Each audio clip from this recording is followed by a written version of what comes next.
What are those key pillars or the core areas of Next Health based on functional medicine that you're measuring and that you think we all need to be aware of when we're looking at that 360-degree look at our health? Right, right. So, this is where I think, I have this conversation with all my patients. We sit down and we say, look, there's an overwhelming amount of health information out there, and a lot of it is not based in science.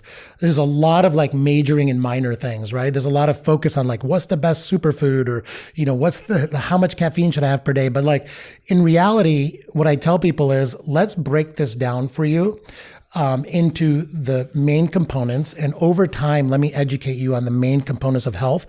But let's not major in the minor things. Let's focus on the 20% of the information that's going to give you the 80% of the result, right? What are the key 2 or 3 things you need to know on each aspect of your health to create a major difference? And that's the Pareto principle, which is where can you expend the least amount of energy to get the most amount of results? And once you get that right, you can absolutely go down the rabbit hole further if you want to. So we start off, I have this thing called the wellness wheel, I call it. There are 12 points in the wellness wheel. We start off with the basics: nutrition, sleep, and exercise. But then we move on to gut health, immune system health, hormone health, heart health, and brain health. And so then we spend a lot of time talking about each one of those individually. And in each one of these categories, what I do is I try to frame it as this. It's a 3-step process. And the first step is, number 1, how do we make sure you're not dying from this, right? How do we make sure your nutrition is not killing you, like you're becoming a metabolic disaster with diabetes? Or how do we make sure that your immune system is healthy enough to prevent cancer? How to not die, basically.